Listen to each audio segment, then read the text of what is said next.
حس بدی داره خرابه،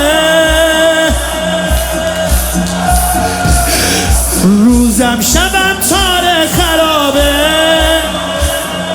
آخر یه شب روی سرم میریزه دیوار خرابه، مشکل تن از جنگ خرابه، بیزارم از رنگ خرابه، رو پای بابا بود سرم حالا روی سنگ خرابه، چه بد گذشت امام زمان، کل روزم با لگد گذشت، شبم رسید جون خسته به لبم. حالا داره به عمو میگه بنا زجر عمو، تب من تب من تب من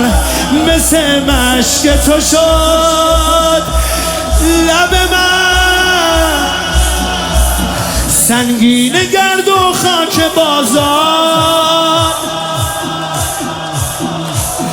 چشمای وحشتناک بازار،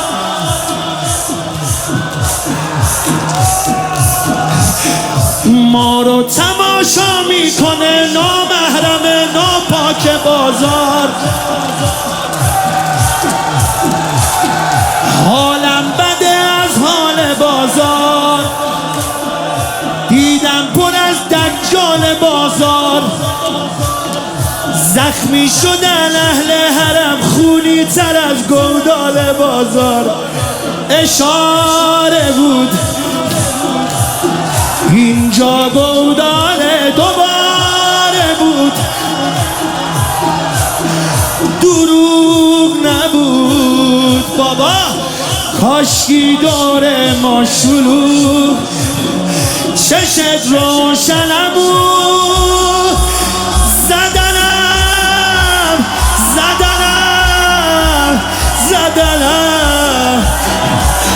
شکست مثل سرت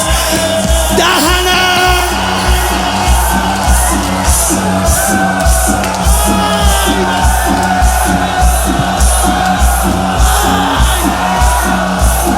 چشت روشنم بود،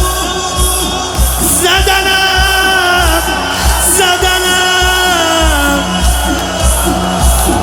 شکست مثل سرت